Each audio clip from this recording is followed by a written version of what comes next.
So my name is Austin Sprague. I'm the Chief Operating Officer for a company called Critical Response Group, or CRG for short. We are a mapping company. That's all we do all day, every day. It's what we laser focus on. For the educators in the room, I know mapping might mean something different to you. We're not talking about curriculum. This is very literal maps. Maps is probably not something you think about every day, but from the world that I come from, maps are something we think about every single day, and that's the special operations military community. So prior to joining the team at CRG, I spent 8 years in the Marine Corps active duty. I was a special operations team commander, deployed a number of times, and it was through those experiences that I was introduced to a mapping technique, a style of mapping that we would make for every single mission so we could communicate effectively in stressful environments, in places we'd never been to before, and particularly in joint environments where we were working with a lot of different folks wearing different uniforms and using different technology.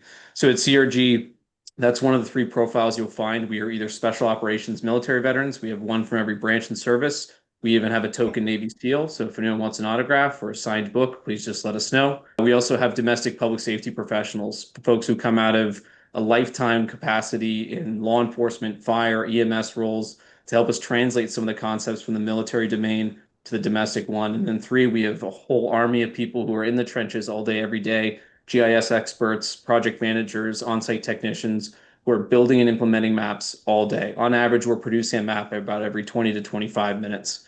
We started off in our really humble beginnings mapping schools in New Jersey, and it quickly expanded from there. So today we are the nation's by far the largest provider of indoor mapping data anywhere in the country. Primarily map schools, but there's any other type of infrastructure this technique applies. So that's healthcare facilities, hospitals, public gatherings, public transit sites, you name it, some of the largest mass gatherings in the country we provided maps for, and some of the key infrastructure, everything from Grand Central Station here in New York City, where I live, out to stadiums and events that you might attend every single day as you go to a sporting arena. So we're all over the country, and in some of those states, we are the default mapping provider. So we've mapped close to or 100% of the K through 12 public and sometimes private districts. I'll rewind a little bit to where this all comes from, though. So from the world we come from, for us, it wasn't about how do I navigate a high school in a time of emergency. It was how do I coordinate a mission in a site that looks like this, a remote location in the desert or mountains, a place we'd never been to before. We're going to land at a site like this in a stressful environment and in a joint environment, meaning there might be people on my team who are Marine Raiders or Navy SEALs, but almost always host nation military who don't even speak English. So we all need to come together and communicate about this site and navigate through the site amidst all that complexity. So what the military did to cut through some of that chaos and create a common operating picture was standardize the way that we made a map for every single mission. We called it a gridded reference graphic, or a GRG for short. It's a really basic idea, has to be basic if a Marine like me is going to use it. But we take that site, we label the key features, we orient it north, and we put a grid on top. That's an alphanumeric grid. It looks like a game of Battleship. So I can easily reference a specific area on that map by saying, meet me at building 11 outside of, or in grid square D4. But the magic ingredient to this, and this is really the concept we want to bring back home for 911 response, is that everyone has to have the same map. So it doesn't matter if you're a team on the ground or a pilot in the sky or a general watching in an operations center 100 miles away. If everyone has the same map, then when I call out a building or a door or a grid square, we look at our maps, it's the same place on Earth. And now we're communicating effectively. If we have different versions, different labels, that communication breaks down. It doesn't work. I'll get into this in a minute, but you can start to envision how this works domestically. We want schools to have the same map as police, fire, EMS, 911, and everyone else who might be involved in that workflow. So this became standard in the special operations military community. You have to build a GRG to get approved for a mission. And it's true all the way at the highest levels. This is a famous picture in the top right. You may have seen it before. This is the night of the mission on Osama bin Laden's compound. And there in the situation room are our nation's leaders. Sitting in front of Secretary Clinton is a printed GRG of that compound. That's the same GRG that's in the quarterback sleeve of the Navy SEAL in the bottom left who just got back to the ship that night. So we use this example to call out two things. One, if you look at the folks in that room gathered around, if you look at their callers, two of them have military experience, the rest do not. Anyone can play a game of Battleship. Anyone can look at a map and reference a grid square or a location. This isn't about militarizing schools or nonprofit sites in any way. This is just about enhancing communication. It's really that easy. And two, for the folks in that room, if you think about the resources available to them, tools and technology and finances, they're using a simple paper printed map to communicate during the most important mission in the last 20 years. Because even though it's a really simple concept, often in these high stakes environments, simple solutions are the most effective, the most reliable. So that was the lesson we learned in the military as we came home and wanted to look for how we apply our lessons learned overseas to assist with domestic emergency response, we start to look at the characteristics of a 911 call. It can look remarkably similar to a mission for us overseas, meaning it's a joint environment. So the folks responding to that call might be law enforcement, might be fire, might be EMS, some of whom they may have met, many of whom they may are just meeting for the first time in that parking lot, all wearing different uniforms, all using different technology. It's an unfamiliar location. So if you pull an EMT off the street today and ask them to know exactly where the cafeteria is in a given high school or the senior lawn, odds that they know where that location is are slim to none. So it's an unfamiliar location to them. They're going to try and make the best decisions they can as little time as possible to navigate that site and communicate with other responders and site staff. Whereas we had standardized maps to assist us in the military, that doesn't exist for schools and other sites here in the US unless it's a site that we've mapped. And what we find instead in almost every type of infrastructure that we work with is usually some version of an emergency action plan. And it often looks like the stack of red binders on the left. Sometimes we show this to educators and they say, yeah, my binders are blue or mine are black and they're right here behind me. And this isn't in any way to denigrate the great work that goes into these plans. They're essential documents. But what we found in terms of imagery is they often fall short on two main themes, and that's accessibility and accuracy. So is the imagery embedded within, which is almost always a floor plan or a blueprint to that school, actually accessible to first responders before and during an emergency? And two, is it accurate? Does it represent that structure? Can you use it to communicate? We know that's not the case as we've worked with 22,000 K through 12 schools and counting. But if you look at any of the after action reports, any of the literature that comes out after a major event at a school, you'll find consistent citations that inaccurate, inaccessible floor plans led to additional confusion, time on scene, bad decision making at the tactical level. So how do we fix that? How do we take what often looks like a starting point you see in the top right there and help it evolve into an accurate map? In order to do that, we have to overcome three challenges as they exist with floor plans. Floor plans are fundamentally built for construction, not navigation. So those three core problems are: one, they're not oriented a common direction. They're oriented any number of arbitrary directions so it fits neat on a piece of paper. It has nothing to do with the surrounding context, and it doesn't work with mapping and GIS software. Two, they're inaccurate. Schools in the US are on average 50 years old. Many of you might be managers or leaders at schools that are much, much older. So that's years, if not decades, of renovations, changes, demolitions. None of that's recaptured back into one cohesive floor plan. So the only way we know that we're getting ground truth is we send an on-site technician who physically walks through every single building that we map. They walk through every hallway, every room, every stairwell, and actually move and adjust structural elements of that floor plan until it's a perfect match with what you'll find if you enter that building today. And while they're doing that, they're addressing the third problem, which is labeling. So if you look at a floor plan like this, it looks like a decent skeleton, but if I asked any of you to meet me in classroom 100 or park in the student parking lot or enter through door 12, none of that's depicted in a floor plan. Just basic signage convention for how you'd think about getting through any structure for the first time, let alone an emergency when seconds matter. And last, when it comes to labeling, we want to gather all the key assets and tools that might assist in that emergency. So things like AEDs, trauma kits, the roof access point, camera control room, if there is one, all the utility shutoffs. So a number of key features that either site staff or responder might be beelining for in those first couple seconds or minutes.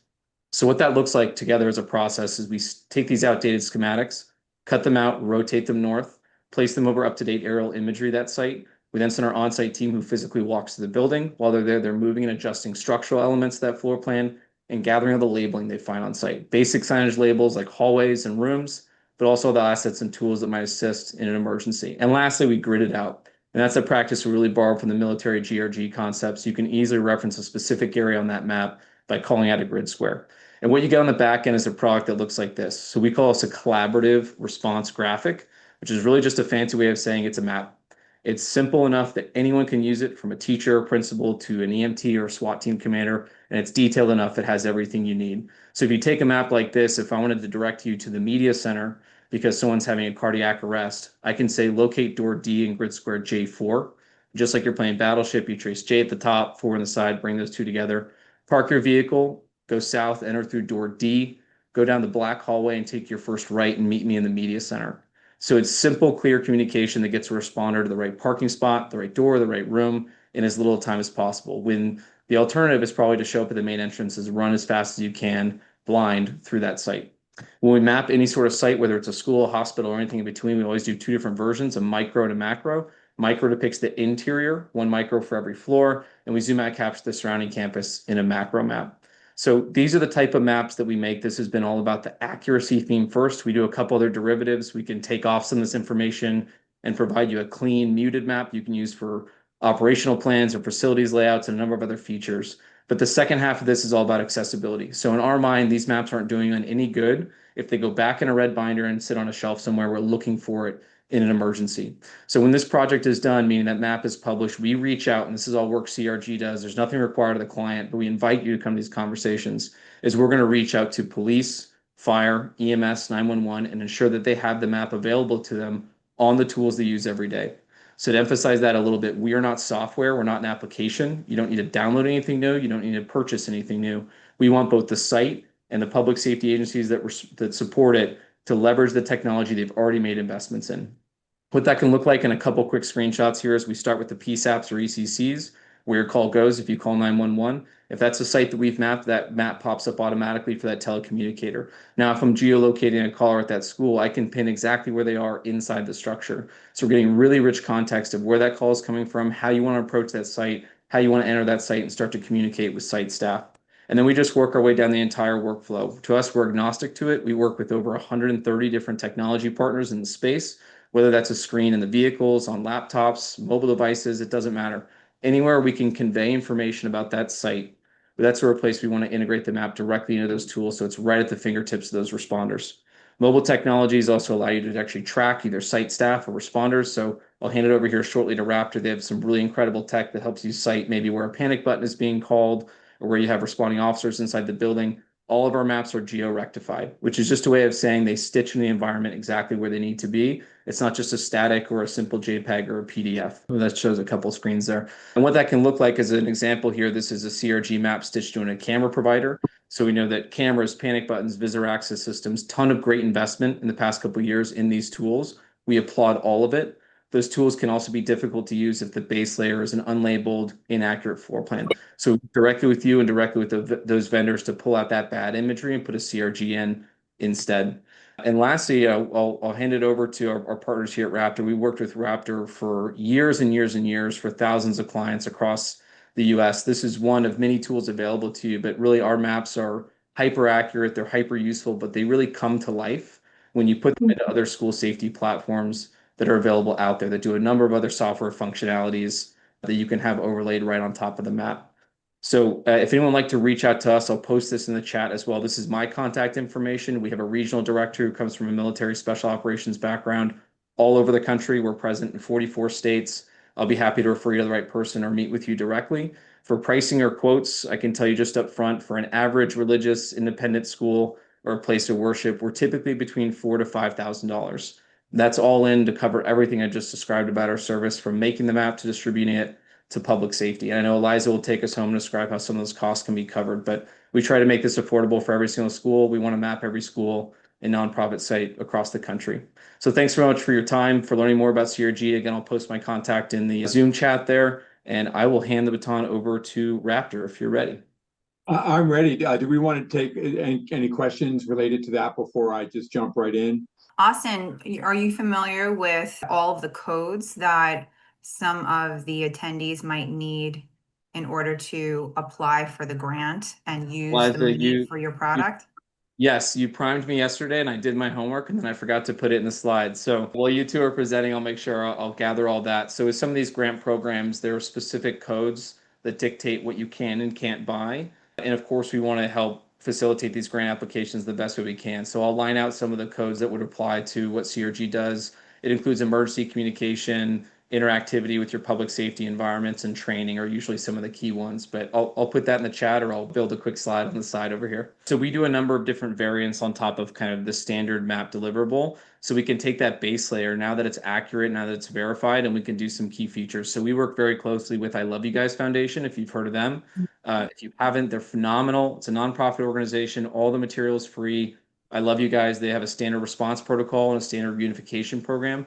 We take a lot of their standard iconography, especially in reunification, and we can put that directly over the map. We either provide you with a base layer for you to do that yourself if you got a talented graphic design team, or we can handle that for a small charge where we'll actually do that designing for you. We can also do fire evacuation diagrams just like you're describing. So here's a quick example of one right here. You could get a clean meter map and draw the arrows yourself, or we can draw those arrows for you, highlight any refuge or shelter areas or rally points we want to meet outside. So certainly, yes, there's some derivatives we can do with that. And lastly, just because you mentioned multiple buildings, I want to clarify our services is the entire site, the entire school. So it's not $4,000 per building, it's for the entire campus. As long as we can fit that into one map reasonably, that's all part of the project to us. That answer your question?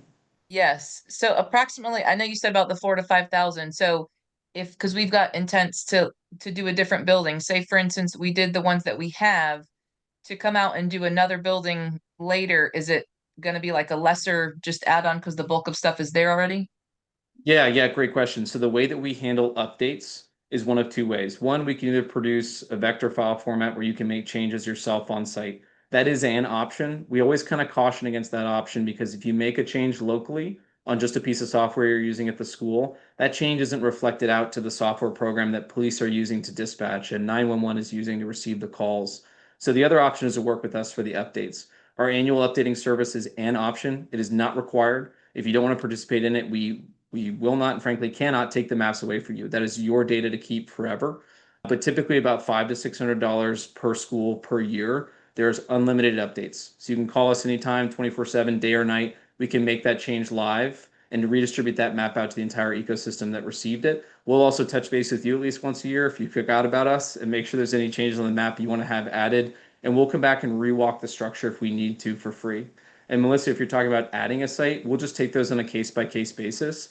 So if you've made a renovation to one wing and one building, we'll come out and walk it and make sure it's accurate. That's all included in that $500 to $600. We're not going to add anything for that. But if you built a 10-story building next to what was just your one-story elementary school, we may have to work with you to adjust the pricing to gather all that, kind of fresh, novel data that we haven't already created a map for.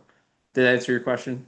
Yes, thank you. And I appreciate you saying the pricing up front because I know a lot of times sales, which this is part of, they tend to be like, reach out to us for whatever, and it leaves us guessing. So I appreciate that. Yeah, not a problem. We map a ton of schools and we map a ton of sites around the country. So we've got a pretty good baseline. Depending on your add-ons, it could be a little more, it could be a little less. And then if anyone's coming here from a commercial or a large public site, if it's not a school, then we usually just price on a square footage basis. And it's going to be about 100th of the cost of an architecture or an engineer to come out and do a redraw. I think I misquoted 130. It's about 150 partnerships we have today with those platforms. That's going to be 99% of cases we already have a relationship with that technology vendor. And then we reach out to that public safety company and say, yes, we use Hexagon, or yes, we use Rapid Deploy or Rapid SOS. We distribute the map directly to that other partner. If in the cases that's a partner we've never seen before and never heard of, we're going to have those conversations with the fire chief and police chief and say, hey, we use a local mom and pop technology vendor. That's great. That's exciting for us. We reach out, we bridge that relationship, we sign a couple of simple agreements, and we're off and running and figure out the best way to technically put the map into that platform. You work with folks like Raptor, who we work with clients every single day all over the country. We find out you have Raptor, the map's going to Raptor. If that church is on campus, in our mind, it's pretty straightforward. If there are students and staff inside that building, it should be mapped. That's a place where an emergency can happen. It doesn't matter, obviously there's the harrowing events we think about, major violent events, but day to day, cardiac arrest or a fire you want to keep contained in the chemistry lab and not spreading around the campus. If it's a place where you have sensitive assets, or more importantly, if you have people, we include that in our maps, as long as it's on the same site. If the church is a couple miles away, we might have to charge that as two projects. So in the event of local law enforcement or first responders do not have your product already, then that's something that you would partner with and local dispatch, so they would have that information as well. And then with similar products as yours, is there a cost associated with that, or is it free for first responders? Yeah, thank you so much for asking that so I can clarify. Our model is once the mapping is paid for upfront, that covers in perpetuity any distribution to public safety. So that is all part of the project cost. That's covered in that rough figure I put out there. But that's our job, is to reach out to. Sometimes it's really seamless. We already have a connection in, or we know some folks in that area. And sometimes it is a very manual grind. But that's why we have a dozen people who come out of public safety as a background. They have the credibility to speak the language, and we will cold call and politely knock on our door until they realize we're not selling them anything. We just want to give that map to them so that assist them in their own job when they show up to a 911 call. We'll put it in the platform they prefer, so they don't have to buy anything new. We find out what platform they use, we'll give it to them. And if they don't really have a sophisticated software platform, we always default to the basics. We can provide PDFs, we can provide printed copies. whatever's going to get that information in their hands in the best way. Thank you guys. And just, follow up, again, we also work with CRG. We've actually have that long partnership, and that's actually why it's a great honor to kind of be co-presenting with those guys today. And I'll kind of take you through some of the pieces that we actually use them for. And we've actually expanded that partnership this year with some of our offerings. But what's interesting is lots of people have heard of Raptor, but not everybody always knows what Raptor does, because you think of some things. So, what we do is a variety of things. I'm going to probably focus more on the emergency management piece. So I forgot to introduce myself, but I'm Chris Porter. I'm actually the product manager over top of our emergency management and integrations piece here. So I oversee those pieces here. So anything kind of emergency related or our integrations with other partners that are out there. But in addition to the emergency management, I'm going to talk about, we're kind of known for that campus movement, starting with visitor management, but that also has our volunteer piece, our student movement. So essentially that kind of hall pass technology of keeping track of students and how many minutes they spent in the bathroom and limiting the number of students that are allowed in the bathroom at a certain time, right through event management, which is also, we think about ticketing. So those larger events or smaller events, getting folks in and out of the building or in and out of the stadium or in and out of an auditorium and those types of things from the campus movement. We have a whole student well-being team that does, looks at early intervention, our behavioral threat assessments, suicide prevention, state reporting. We actually do a lot of statewide reporting pieces there and drill that information up in a de-identified way to meet a lot of the state requirements. And then finally, we have a whole training and compliance wing that does safety training. There's actually an online portal that, online learning management system that takes you through that.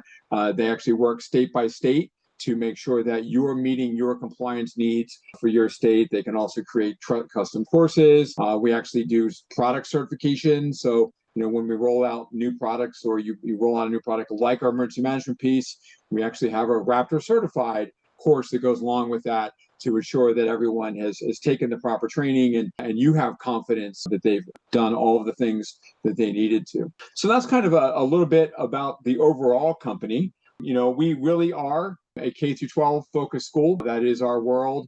And, we don't do hospitals or other types of things. We really are focused on that on schools. Public, private, doesn't really matter out there.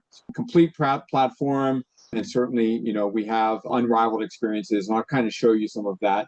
And it really helps us, with everything that we're doing in schools. And, we're currently in worldwide, mostly in the US, but worldwide, about 60,000 schools, individual school buildings out there. We're also in those top 100 districts. We're in 50% of those as well. And I think the thing that's on this slide that makes us most proud, because obviously what we do is an annual license, it's software, is that client retention rate of that 98%. Because obviously, our whole goal is to get folks to buy our software, but then adopt our software. And I think that really is the challenge. So tools like CRG, when you already have those maps, they fit nicely into ours. That actually makes adoption easier. We'll talk about some of that. We actually have some tools that include some CRG maps as well. We'll talk about, but all of that comes into our world. That's all important parts of actually adopting the software, so that year over year, we just become part of the vernacular in your school. So we love to see out there when somebody was raptored into the building, we like to become that verb, right? So, that's all part of what we do. So kind of talking about the emergency management piece, because it's really the piece right now that focuses on the mapping side, but it's not obviously just the mapping. It really is a comprehensive piece. So I'll step you through all of those, what we do, how we do it. But I think the bottom line in how Raptor offers our products, whether that's a single suite like emergency management or other suites, is that we want to meet schools where they are. We want to meet you where your needs are. So if you only want to do certain things, with the emergency management suite and say, hey, this is what we want to start off with the phone app, and that's all we want to use. And, that's how we want to launch this. That's great. We can work with you on that. Or if you want to give your staff choices of, hey, we want a phone app and a wearable badge, or maybe we want the phone app and we want enhanced location in the building, but not a badge, we actually let you be flexible from a cost standpoint to do that. And I will tell you the costs as we go through and as I talk about those different options. So you'll know those numbers ahead of that. And it's scalable. So you can decide, hey, we want to do this year. We want to add on. It also then maximizes investments you've already made in other things and other safety technologies. So I'll talk about that with our integrations and what we do there. And obviously those mapping solutions for advanced awareness, whether that's, existing maps that you have through CRG, or if you buy one of our products that helps you get some of those maps, some of those mapping tools, that's all out there. And then obviously, we work with flexible terms. We don't do long-term contracts. We let you kind of decide. We would like the product to speak for itself and let you decide to renew, not lock you into a long-term contract. So we talk about the flexibility of these pieces. So there's really 4 components, and I'll get into more details of what those are, that you can buy as part of emergency management. The first is Drill Manager and Raptor Alert. They actually kind of go together, and that very, very much is using, a phone app or a web app for running all of your drills or doing all of your alerts that are inside of the building. That's one component. Or you can do accountability reunification standalone without the drill manager or alert. So if your need is more on that reunification side, or doing accountability where we're tying directly into your student information system, pulling in all that student data so that in an emergency everyone's accounting for themselves. And then if you have to do reunification, we're literally signing in parents, we're already matching and all that. We do all that. And I'll talk more in detail about each of those. But one key component to that is our integrations piece, because we know that schools have already invested money in other technologies out there. So you have camera systems, you have access control systems, you have PA systems, you've got digital signage in your building, you've got all of these things that you've already done. You might have invested in vape detectors that are inside of your bathrooms, and a bunch of different things that are kind of safety adjacent items that might be everyday items for you. Well, we have an open API that we call Raptor Connect, and that allows us to send and or receive, or both, from those various devices. And that really helps us out, because when I look at how to activate an emergency, we don't want to pigeonhole somebody into, oh, you must use your phone, you must use your web, you must use a wearable badge, you must use the phone on your wall, you must use the panic button that's underneath the desk. We're going to basically say, hey, we don't really care where that emergency comes from or how that emergency is activated. We would like that to activate in any way, shape, or form. So if I'm that staff person, I'm going to do what's easiest and fastest for me to get the help that I need in the best possible manner. And if that's a wearable badge, great. If that's a phone app, great. If that's a web, that's great. Is that something you have through your phone system or PA system? Great. We're gonna, connect all of those things and then rebroadcast all of that. So, we also want to make sure that in the event of something like a lockdown, that everybody knows there's a lockdown. So we're not just going to do those alerts inside of Raptor, but we're going to connect to your PA system or your digital signage and let everybody know inside of the building that those things are connected as well, and you can see those things. And that same Raptor Connect also connects to Rapid SOS. I'll talk more about that from a direct 911 connection. But kind of those flexible options, we can start off with, things like, if you decide to go down the badge route, where we can do a managed LoRa network. We come in, we actually put locator beacons, the Bluetooth locator beacons all around your building. Everyone has a badge and they can request help. Or we can do, hey, we just want mapping and we want the beacons because we want to leverage that location, because location is important, but we only want to do that from a phone app. So our phone app sees those same beacons, so we can leverage that same precise indoor location out there. We can then also add on things if you don't have them. So if you would like us to add strobes to your building or live visual messaging, we're also able to do that as well. So really is mix or match in what we do. From a cost standpoint, this basically starts off at about $2,000 a building, or per site, essentially for these modules here. And then as we start to add up to these, that gets as high as $8,000 per building, which also includes these. So for an additional cost, but for things like just the badges, that's about $5,000 per building to do that. It's about, a total of $3,000 for this. And then obviously as we get up into here, that's where our cost gets to be about $8,000 a building from a cost standpoint. So it really does work, and gives you that flexibility to decide, and you can always add on to that later. So if you want to start with, hey, we want to start with a phone app, that you can do that for around that $2,000 to start, and then add on later if you want. So, kind of going back to that one button to rule them all. I'm a big Lord of the Rings fan, so that's my take on the one ring to rule them all. It's that one button to rule them all. Doesn't really matter to us how that comes in, but we certainly have a wearable badge as well. But it doesn't matter whether that's coming in from other types of systems. We work with a lot of AI weapons detection folks out there, so that if they detect a weapon on site through your camera system, they actually have the ability to click a button in their software that activates a lockdown through our software. If you're looking at any of the magnetometers, and your front doors, and people are coming through there, we integrate with those, many of those, and they again have that button right in their software that when they click it and say there's a weapon, it automatically triggers a lockdown, because we know that the seconds do count in these cases to push all of that out. So a little bit about kind of the initiating alert. It could be from any of these devices. So whether I'm doing it from a tablet, a phone, a desktop, a badge, or some other third-party system that's out there, we're able to initiate all of those alerts and then send them out to all of the various pieces out there. Those alerts come in essentially two broad flavors. Obviously, there's major emergencies.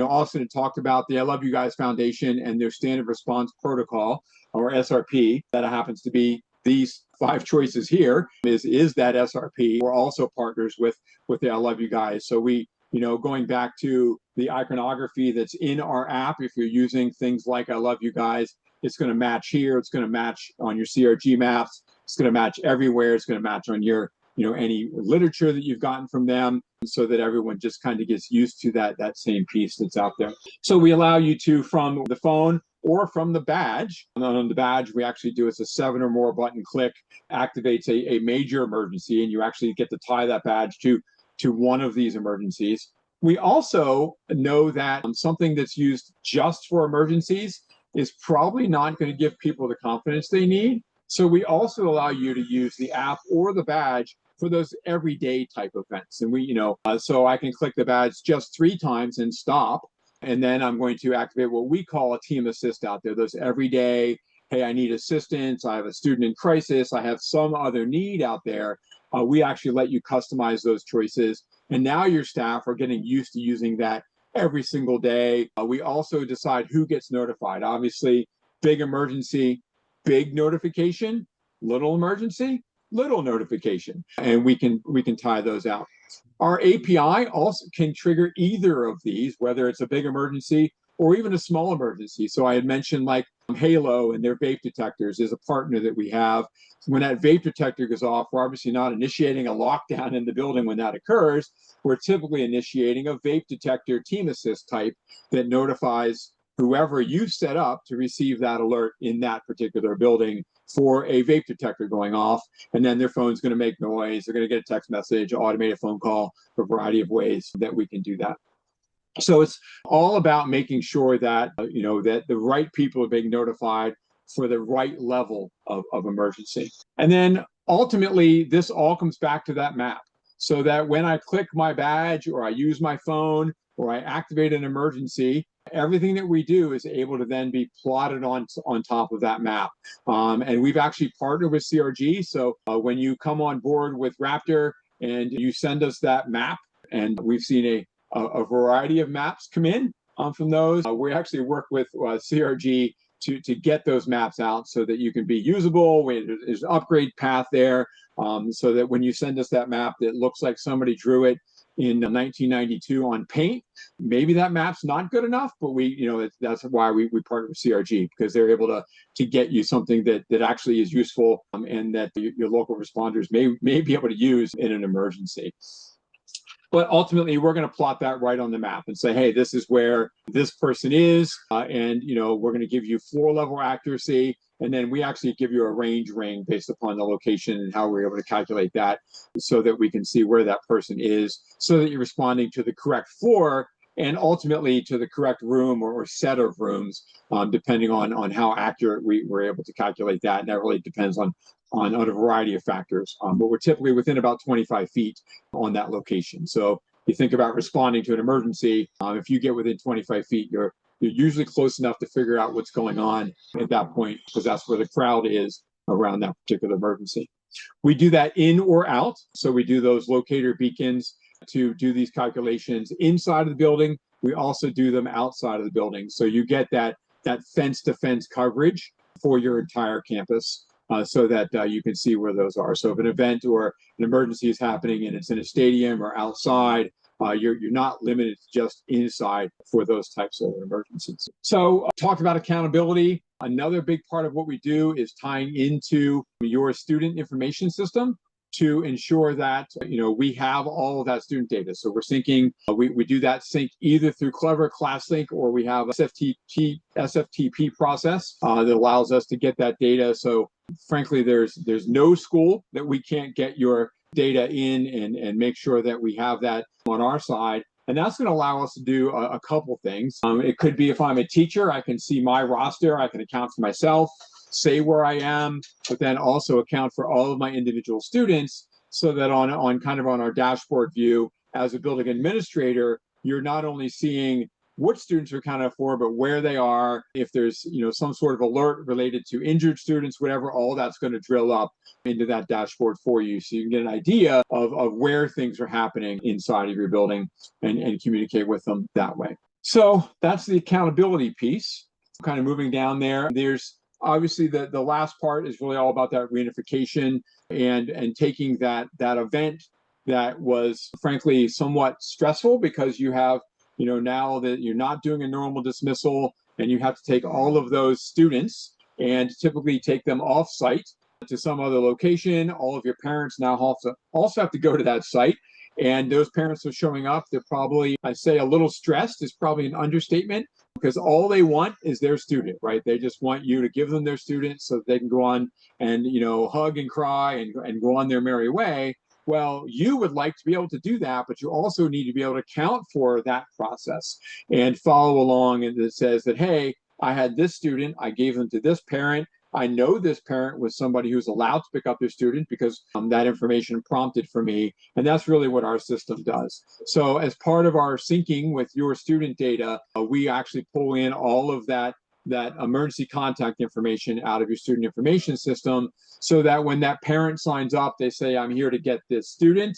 That student, pops up and says, these are the people that are allowed to pick up that student. So we're not trying to print off paper rosters. We're literally syncing that every single day. And they can say, oh, yep, Chris Porter, you're here to get this particular student. Yep, you are an approved person on that list.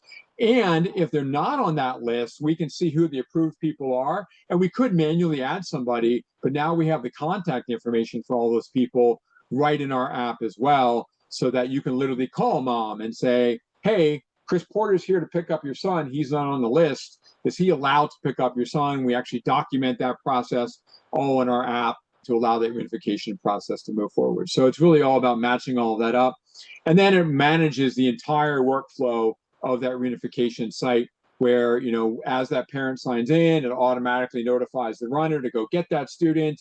That's, and then they bring them back, match them with the parent. We actually capture a signature. And then we also notify, when that occurs, everybody involved in the process. So all of those parents. So if there's 3 or 4 guardians or emergency contacts that are allowed to pick up a student, we're going to call, text, and email every single one of them to let them know that their student was picked up, so that we can cut down on the congestion at that reunification site. So and manage all of that.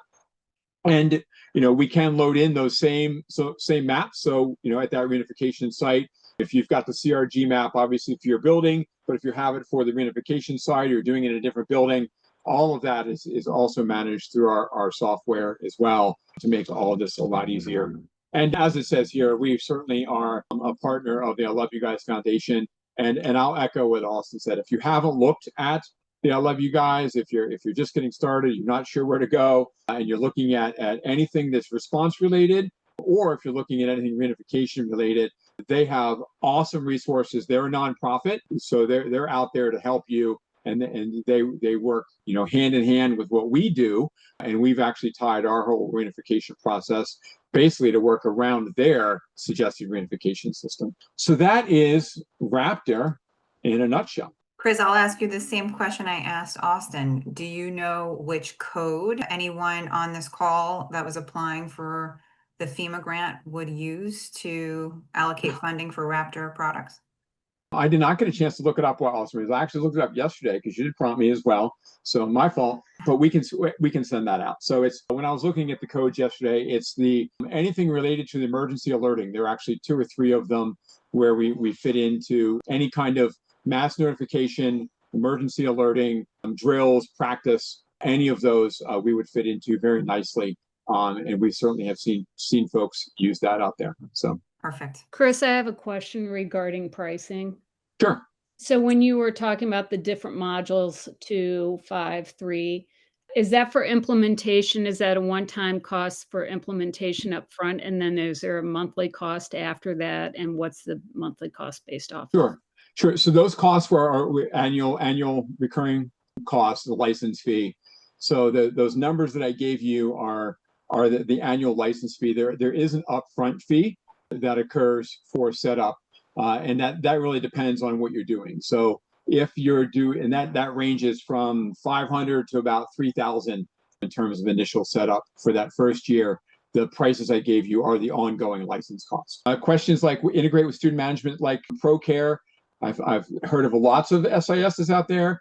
I have not heard of ProCare. However, you know, we actually sync either through Clever or ClassLink. So if they can sync through there, we certainly can do that. But we also support, you know, manual file imports as well through that you know, SFTP process. So we literally haven't had a SIS that we couldn't integrate with in some way, shape, or form because of that. Questions about power and mobile phone usage during reunification process. So, you know, our app is not only, you know, mobile phone, but, you know, that reunification process can also be done through our web as well. And, you know, so certainly it does require some sort of internet access. There's no offline version for that.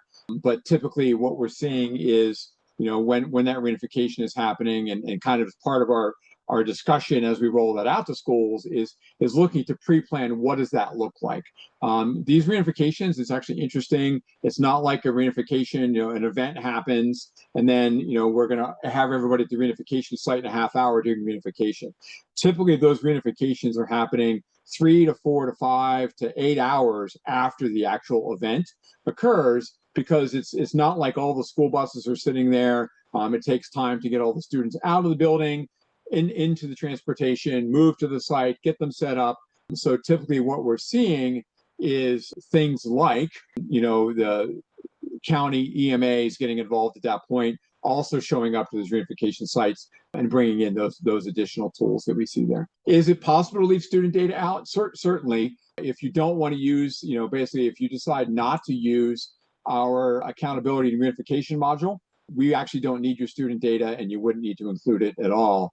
If you use the accountability and reunification, then we do need your student data. It's kind of a core part of that particular product. So what about security on campus to carry? Yes, we can alert whomever you want. So we tie into obviously local security, local SROs. We also integrate with Rapid SOS, just like CRG does. So we can automatically notify 911, you know, and rapid deploy. There's actually a whole bunch of them that we also work with, you know, to ensure that your local 911 is getting alerted. And you can decide whether that's a prompt where we do that or it's automatic. We give you some options around that, and that can be different for each emergency type. So we have some schools that are doing an automatic notification for something like a lockdown, but not for something like an evacuation. That's totally up to you how you want to do that. Awesome.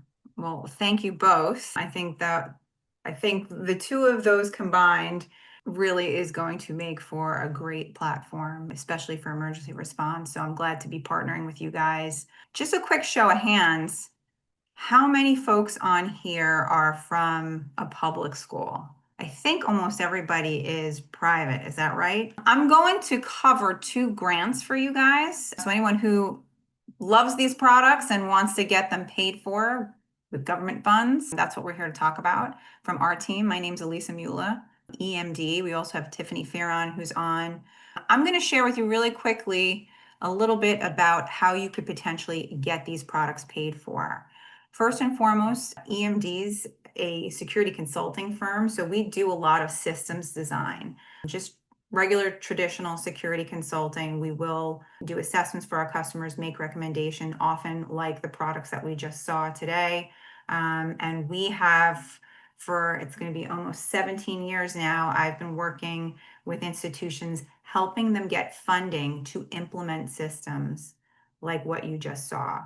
I'm also going to tell you, we do a little bit of expert witness testimony, and often we'll have to engage with lawsuits, particularly for schools where there may have been an active shooter. I myself, I've walked the Parkland site. It was absolutely horrific. And to think that emergency preparedness coupled with mapping could have made a bigger impact at that event, it definitely puts things in perspective, right? So if you are going to be executing on any level of a security upgrade, this has got to be at the front and center of what you're looking to do. So, and if any of our customers came to us asking us what we would recommend, this is absolutely something we would be talking to them about.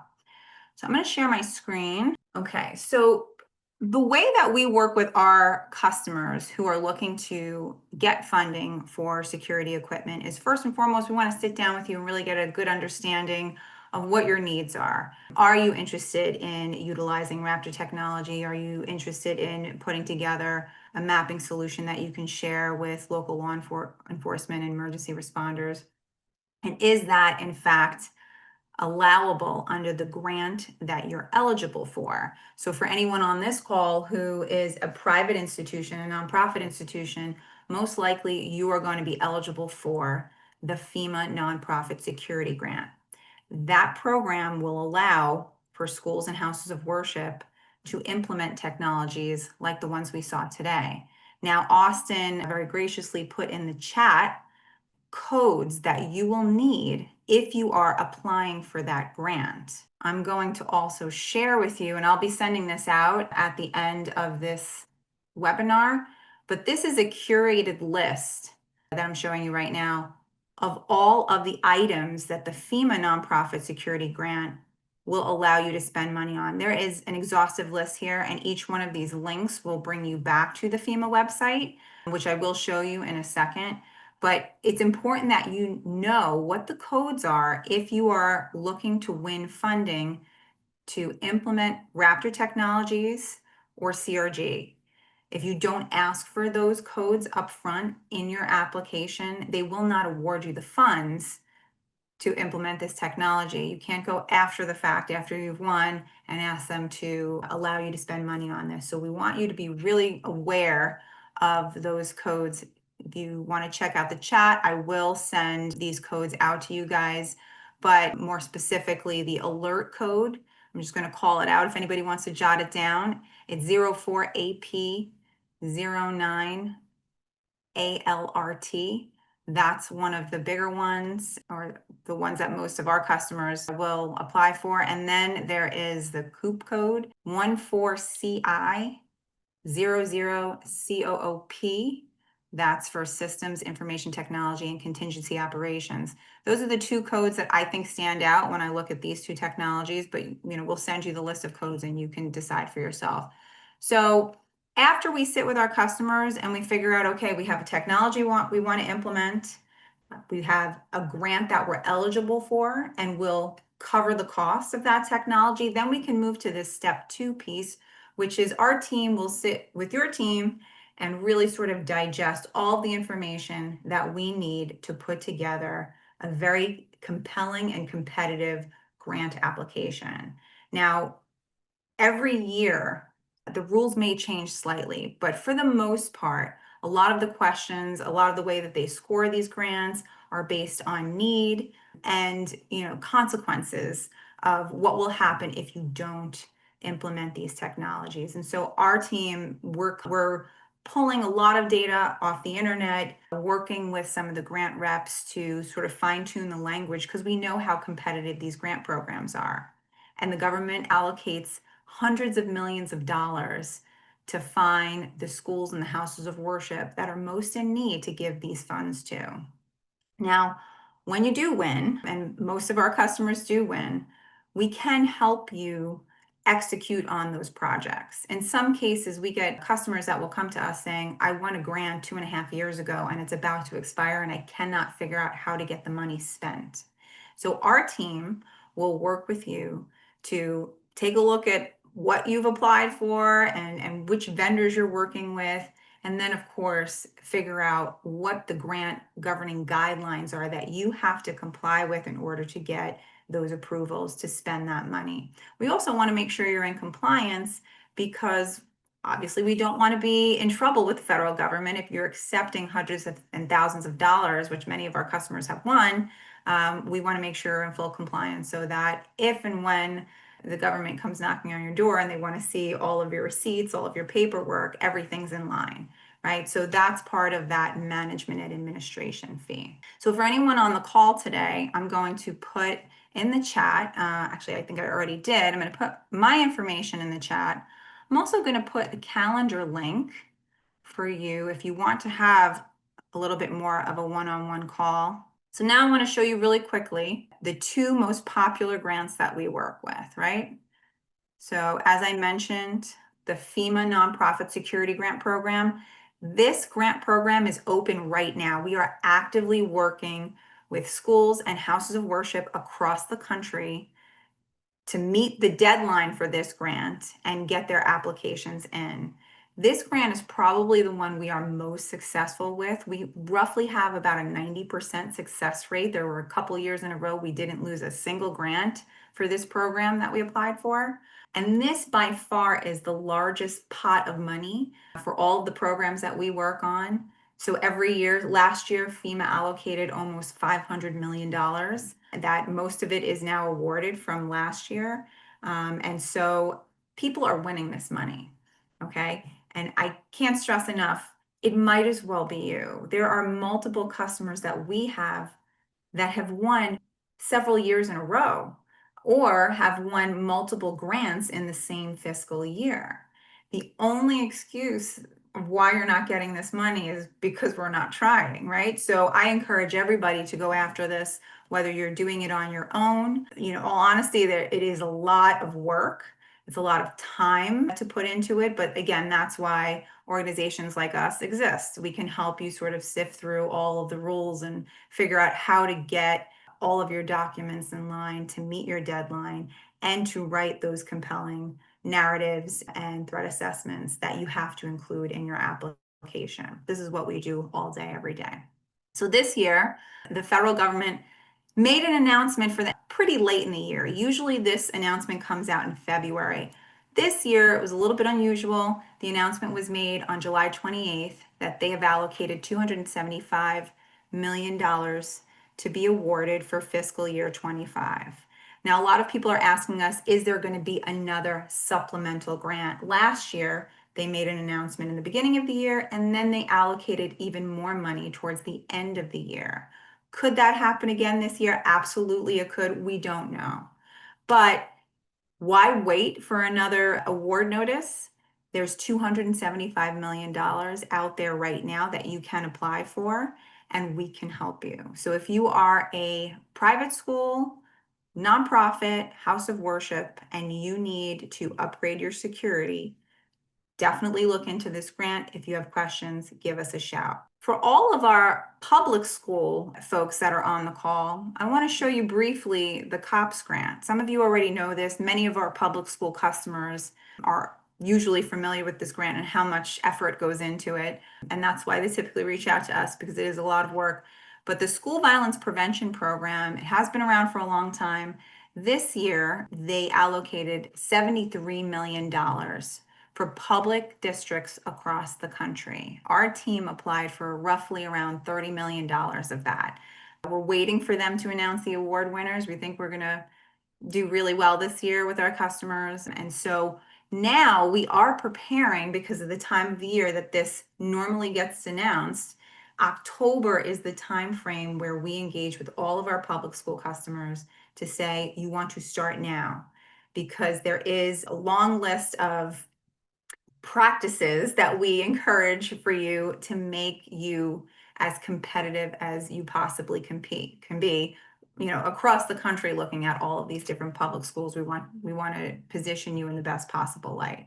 So October is really our kickoff to start working with all of our public schools. If you have an interest, if you just want to get some basic information, we will send it to you. Lisa, I think we definitely have one that I am ill-equipped to answer, but when it comes to federal funding from FEMA, if there's any obligation for independent religious schools that impacts Title IX or Section 504, which I'm unfamiliar with.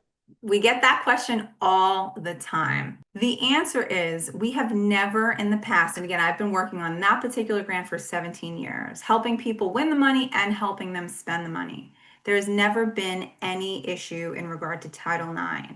More recently, there's been questions around the language that the states, not necessarily the federal government, but the states are issuing, talking about DEI requirements and immigration practices.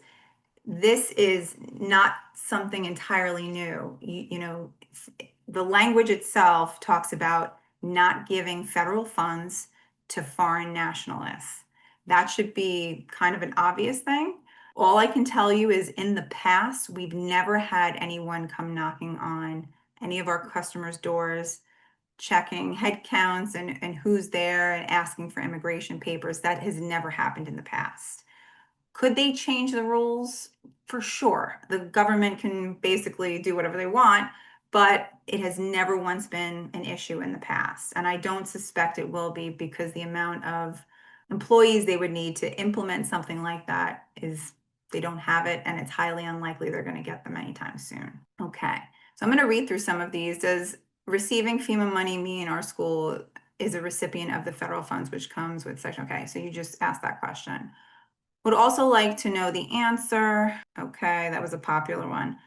The nonprofit security grant program, where would you apply for safety window film and shatterproof? Okay, that's a great question. So that code is in here. Actually, Tiffany, do you know the code off the top of your head for glass I film? did that, and I hope I didn't mess up, but it looks like 14EX00BSIR, systems building blast shock impact resistant head. It is BSIR. Yep, Yes. that's correct. Sorry, I couldn't unmute myself. And I'm answering some of the other questions in the chat that are a little bit more straightforward. Perfect.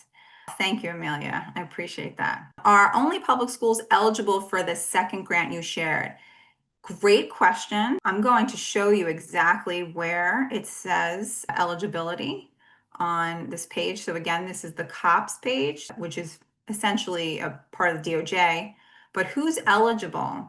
Law enforcement agencies, state law enforcement, units of local government. That's where you get the school districts, federally recognized tribes, and government agencies. I will tell you, even though there's this laundry list here, it's almost always a public school that gets the award. Roughly 20% of the applicants that apply for this grant will win. So it is a very competitive grant program, but they do prioritize school districts, as in the name, School Violence Prevention Program. Is this an open-ended grant, or is there a date that the applications needed to be submitted by? Great question. Both grants do have deadlines every year. Typically, what happens in a normal fiscal year is there is an announcement made by either the DOJ or FEMA that states how much money they've allocated and when the federal deadlines are. In the case of FEMA, it is federal funding, but the states are considered a primary applicant. You, as the private school, house of worship, nonprofit, you would be considered a sub-applicant.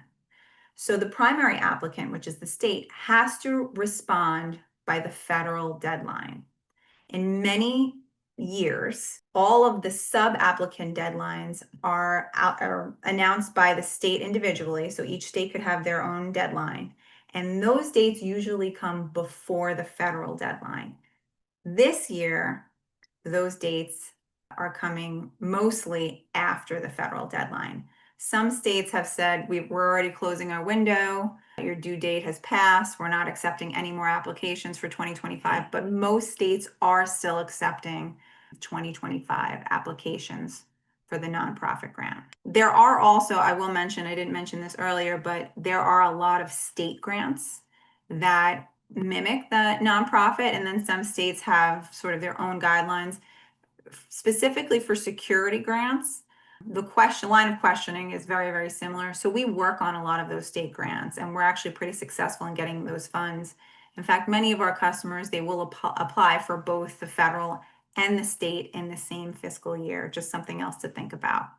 And if you are applying, if you're a public school and you're going after the COPS grant, that grant award will allow you to apply for up to $500,000 per year.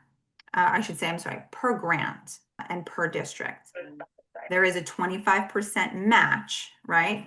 And so if you're only asking for $100,000, you need to obviously have 25 to match it. If you don't have the ability to produce that match, but you are in need of the grant, there are some cases where they will waive that requirement.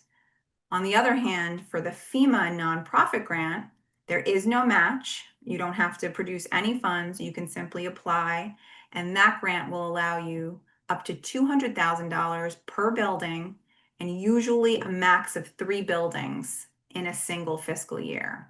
And like I said, we have some customers that have won multiple grants in the same fiscal year, and then some we've been working with for 7 years because they keep applying and they keep winning. So let's see what else. What kind of fees does EMD charge for grant writing management? Okay, good question.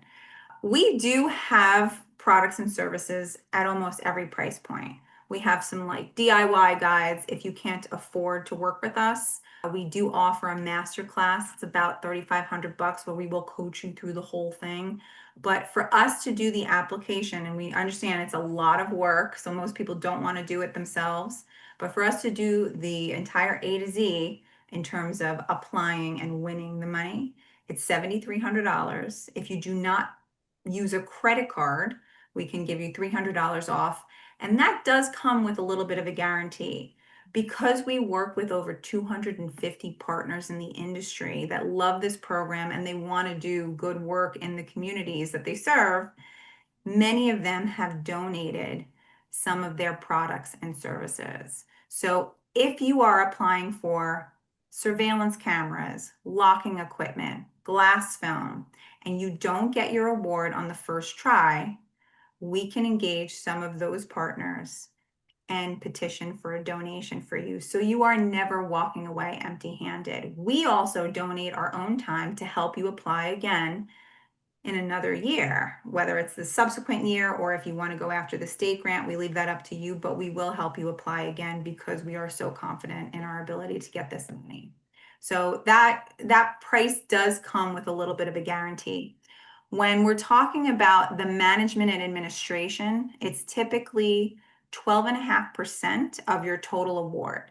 Again, the more grants you have, the more work there is. So we just go with a percentage.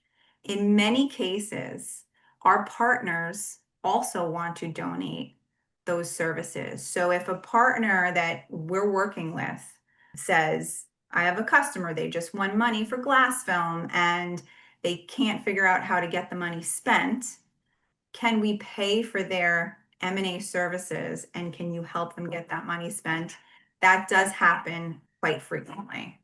So in some cases, you may have to pay for it yourself. In some cases, we can potentially get it donated for you. Tiffany put some deadlines in there. That's great. How do we find out the deadlines? She's going to send it to you. If anybody wants to put in the chat those deadlines, if you have specific questions about the deadlines, we can answer those. The grant prohibits schools to include foreign nationals, not citizens. Does this include all students and staff? So what they will ask you in the application is, Who is the designated point of contact who will be responsible for stewarding the federal funds that we're awarding you? That person should be a US citizen, should not be a foreign national.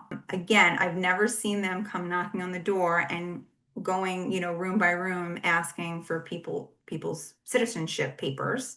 That's never happened. But if you are putting your name on a federal document saying, yes, please give me hundreds of thousands of dollars and I'm going to steward this, you should definitely put someone who is a US citizen on that document. Looking at the NSGP application, I have questions about the vulnerability risk requirements. Our school has an inspection report from the fire department which states violations, failures. So a lot of people ask about fire. The NSGP is strictly focused on security. If you have previous failures and violations from fire life safety, they are not asking you to produce that you fix the issue or anything like that. We don't include any information on your fire system in any of our applications. The threat risk vulnerability that I mentioned, I guess this is part 2 of your question. Does it require do we need to complete the self-assessment form? You can complete the self-assessment form. But again, the reason why most of our customers come to us is because those documents, it's a competitive program. You want to have the best document, the best assessment that lines up perfectly with the application. Remember, these grant reviewers have to look through thousands and thousands of documents before they pass along any award winners to the federal government. And you want to make it as easy as possible. So we outline our assessments, our applications, and any of the supporting documents so that it makes it so easy for them to just look across all of your documentation and say, these guys know exactly what they're doing. Let's recommend them for an award. But you can do your own self-assessment if you choose. What is your success rate with assisting with state grants? So great question. It's really hard to pinpoint a success rate with the state grants because in some years we have a whole bunch of people from one state. In many years, they're kind of just scattered across all states and each grant is different. We can really pinpoint our success rate with the nonprofit security grant program, which I said was roughly around a 90%. The SVPP, that's the public school grant, we're above that 20% success rate. This year, or I should say from 24 to 25, we had a huge jump in customers for that grant. So once we get the award notices, we can let you know what our success rate was. But all of the state level grants, it's too difficult to categorize because sometimes we get 1 applicant, sometimes we get 10. We just can't nail down a percentage for you guys right now. Okay, so we asked for Alabama. Tiffany said Alabama is closed. Unfortunately, I will tell you, we are working with states that are closed for the fiscal year 25 NSGP for 26. I'm anticipating that the fiscal year 26 announcement for the nonprofit security grant is going to open in February, which means you really only have a few months to prepare your documents.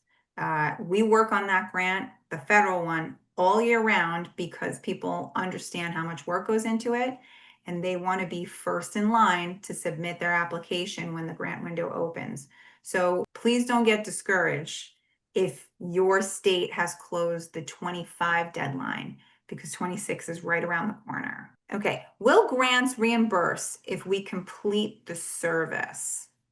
Are you saying if you complete your installation of what you asked for funding for? Is Lisa still on the line? They will reimburse you for the M&A, the management and administration portion. So us helping you get that funding spent, they do allow that. Are grants available for a private school that is an LLC? You must be a 501c3 for the FEMA nonprofit security grant. In many cases, we will connect with a school, sometimes even a higher ed, which is unusual, that has a nonprofit operating out of that building, out of their building. That nonprofit is eligible to apply as long as they are operating out of your building and have a need for these security components, then yes, they can apply. But if your organization, if your LLC is not a nonprofit, you will not be eligible. The grant categories are elementary, middle school, high school, or pre-K. What do you recommend? If you're pre-K and you're a nonprofit, I would go after this grant. Many pre-Ks we have worked with have won this grant over the years. What's your advice for schools in a state where the deadline isn't announced yet? Start right now. That's my advice, because the grant window will open and it's most likely going to be a very short window. So we can prepare the application and the assessment for you now. We have all the materials to do so. So I would start right now. We're in the process of installing security film and haven't applied. Can we still get the award? You can get the award. If you need the glass film, you need to install it and not wait for the grant.